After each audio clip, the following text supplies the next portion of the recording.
When you think of a burn, you probably picture the skin, right? A terrible, visible injury. But what if the most lasting damage isn't the part we can see at all? What if a serious burn sends out ripples that travel all the way to your brain and actually rewire it? Today, we're diving into the incredible neuroscience of burn pain. And to really get why this matters so much, you just have to look at the scale of the problem. Every single year, around 11 million people globally suffer a burn that's bad enough to need medical help. So this isn't some rare thing. It's a massive health issue that affects millions of lives.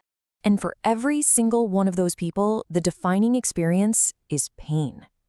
As researchers put it, the pain from a burn can be one of the most intense things a human can possibly endure. And trying to manage that pain, well, it's one of the biggest hurdles in medicine today.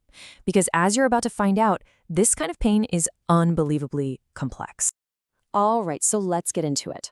What do we even mean when we say burn pain? It turns out it's not just one thing. It's more like a constant attack coming from a bunch of different directions. Think about what a survivor goes through. Even when they're just resting, there's this constant, humming background pain. Then you've got the absolutely excruciating procedural pain that happens during things like changing bandages. On top of that, breakthrough pain can just erupt out of nowhere with no warning. And then, long after the skin has healed, chronic pain can stick around for months or even years. It's relentless. So the big question is, how does an injury in one spot on your body create this complicated, all-encompassing experience?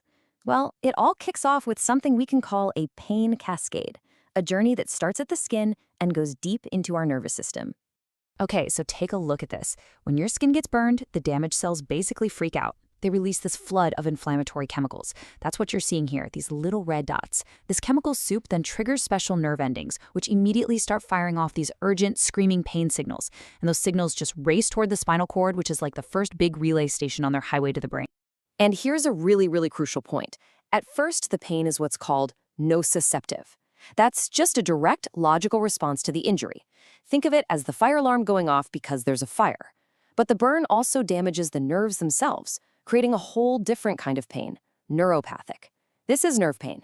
It's the fire alarm still screaming, even after the fire is out, because the wiring itself got fried.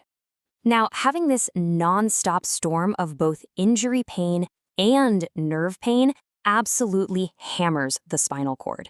It causes this thing called central sensitization. The best way to think about it is that the nervous system's entire alarm system gets stuck in the on position. The spinal cord becomes so amped up, so hyperexcitable, that it starts to amplify everything. It can even start misinterpreting a normal gentle touch as being painful. Okay, but the story doesn't end in the spinal cord. Not even close. From here, we've got to follow those signals all the way up to our central command center, the brain, because this is where the most shocking changes really happen. And this leads us to a pretty revolutionary idea.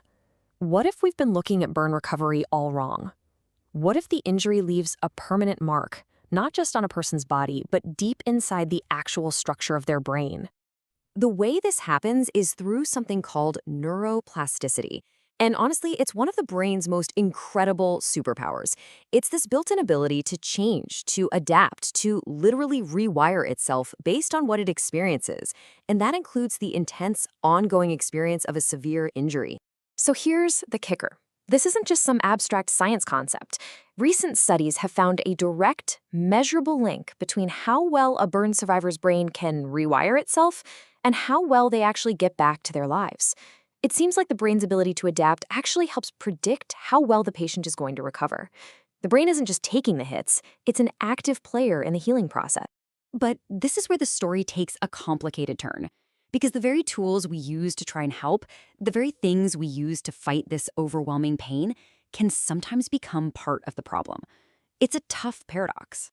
You've probably heard of this one. Opioids are the go-to for severe burn pain, but over time, the body just gets used to them and develops a tolerance. Suddenly, the same dose that worked yesterday barely makes a dent. So doctors have to increase the dose, which can lead to a really dangerous cycle. But then there's the other side of the paradox, which is even weirder. Get this. In a really cruel twist, using opioids for a long time can cause something called opioid-induced hyperalgesia. This is a state where the pain medication itself starts making the patient more sensitive to pain. The treatment actually starts to worsen the symptom it's supposed to be fixing. And you can see from this just how impossible the job is for doctors and nurses. They're not fighting one battle, they're fighting 4 different battles at the same time, and each one has different rules. They have to manage that constant background pain without causing tolerance. They have to use heavy sedation for the crazy procedural pain. They need a plan for sudden breakthrough pain.